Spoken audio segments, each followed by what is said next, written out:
day arrives. The sun was shining brightly on the morning of the big day, but the ground was still white with snow and the air was very cold. Outside the gates of Wonka's factory, enormous crowds of people had gathered to watch the 5 lucky ticket holders going in. The excitement was tremendous. It was just before 10 o'clock.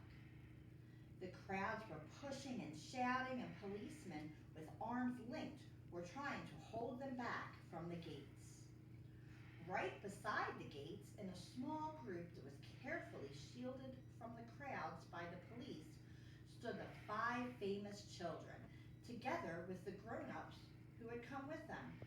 The tall, bony, old figure of Grandpa Joe could be seen standing quietly among them, and beside him, holding tightly onto his hand, was little Charlie Bucket himself. All the children, except Charlie, had both their mothers and fathers with them, and it was a good thing they had, otherwise the whole party might have gotten out of hand. They were so eager to get going that their parents were having to hold them back by force to prevent them from climbing over the gates. "Be patient," cried the father. "Be still, it's not time yet. It's not 10 o'clock. Behind him, Charlie Bucket could hear the shouts of the people in the crowd as they pushed and fought to get a glimpse of the famous children. "There's Violet Beauregard," he heard someone shouting. "That's her, all right. I can remember her face from the newspapers." "And you know what?" somebody else shouted back. "She's still chewing that dreadful old piece of gum she's had for 3 months. You look at her jaws. They're still working on it." "Who's the big fat boy?" "That's Augustus Gloop." "So it is. Enormous, isn't he?" "Fantastic." "Who's the kid with a picture of the Lone Ranger stenciled on his windbreaker?" "That's Mike TV. He's the television fiend." "He must be crazy. Look at all those crazy pistols he's got hanging all over him." "The one I want to see is Veruca Salt," shouted another voice in the crowd.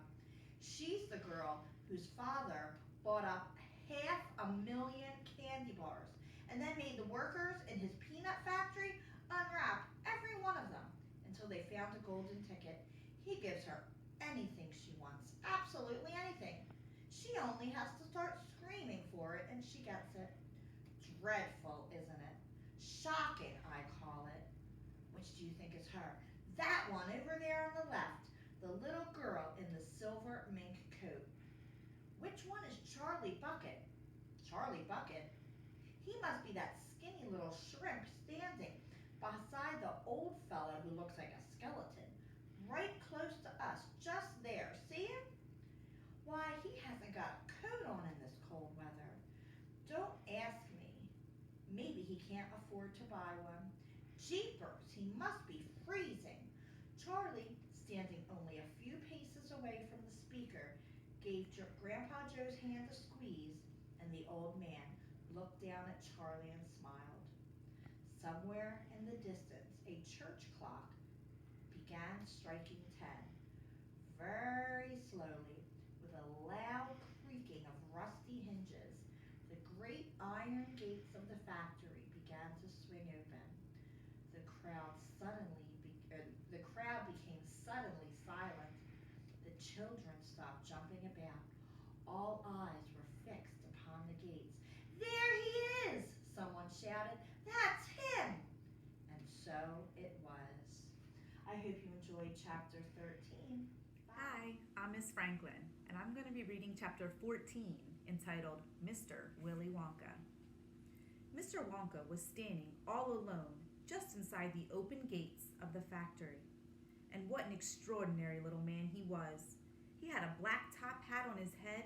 He wore a tailcoat made of beautiful plum-colored velvet. His trousers were bottle green. His gloves were pearly gray. And in one hand he carried a fine gold-topped walking cane. Covering his chin, there was a small, neat, pointed black beard, a goatee, and his eyes were most marvelously bright.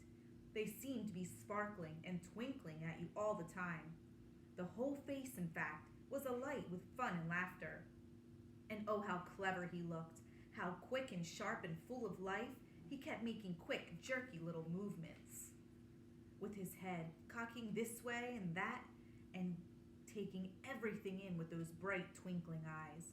He was like a squirrel in the quickness of his movements, like a quick, clever old squirrel from the park. Suddenly, he did a funny little skipping dance in the snow, and he spread his arms wide, and he smiled at the 5 children who were clustered near the gates, and he called out, "Welcome, my little friends!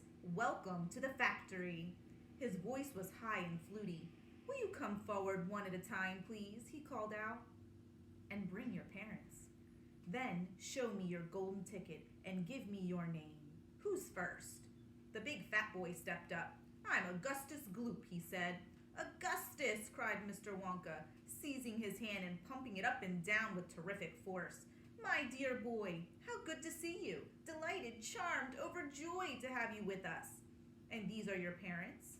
How nice. Come in, come in. That's right. Step through the gates." Mr. Wonka was clearly just as excited as everybody else. "My name," said the next child to go forward, "is Veruca Salt." "My dear Veruca, how do you do? What a pleasure this is. You do have an interesting name, don't you?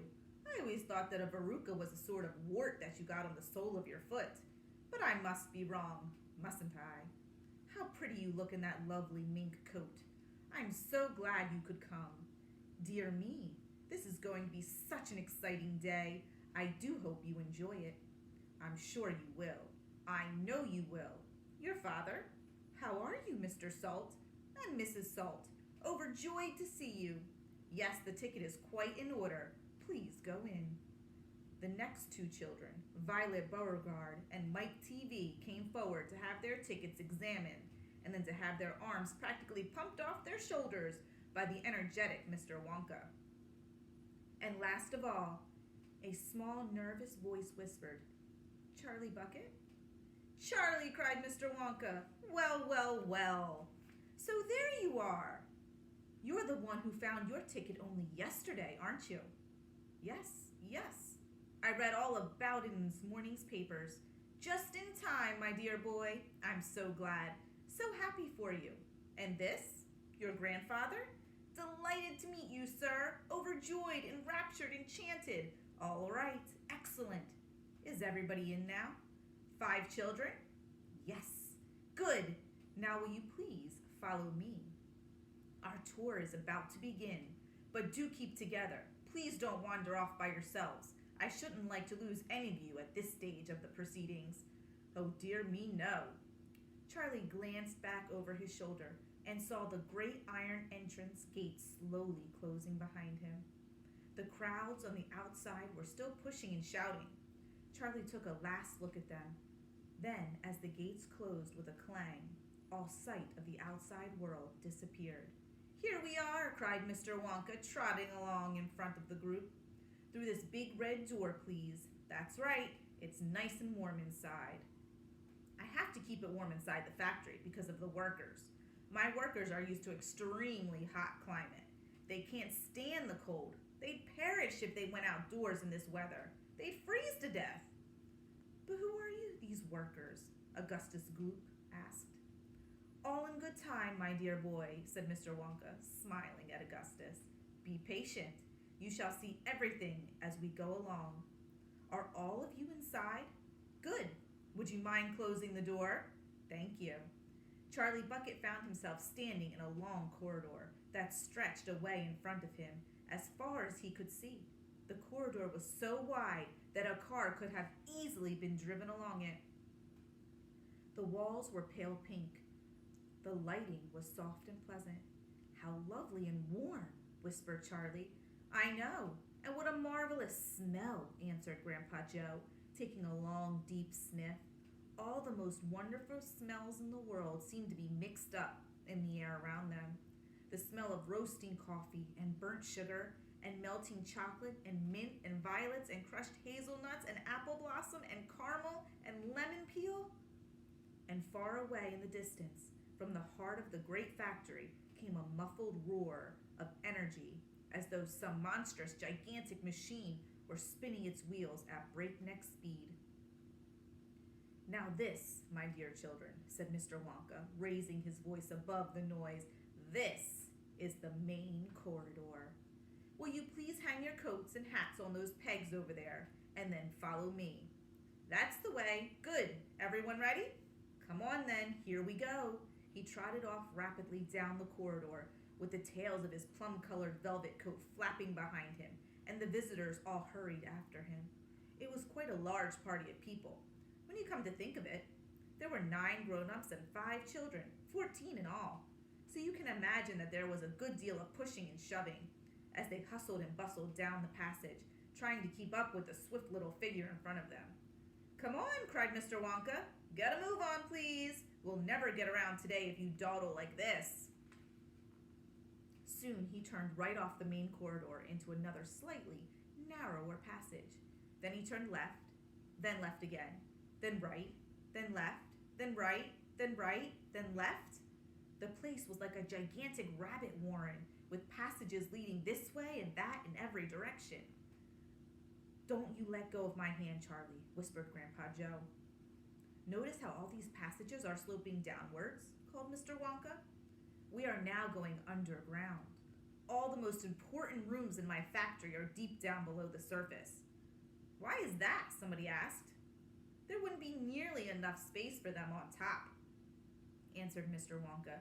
"These rooms we're going to see are enormous. They're larger than football fields. No building in the world would be big enough to house them. But down here, underneath the ground, I've got all the space I want. There's no limit, so long as I hollow it out." Mr. Wonka turned right. He turned left. He turned right again. The passages were sloping steeper and steeper down the hill now. Then suddenly, Mr. Wonka stopped. In front of him there was a shiny metal door. The party crowded round. On the door, in large letters, it said, "The Chocolate Room." So in this chapter, Augustus asks about Mr. Wonka's mysterious group of workers, but Mr. Wonka doesn't give him an answer yet. If you were part of the tour group, what would you want to ask Mr. Wonka? Do you think he'd give you an answer? Thank you for reading with me.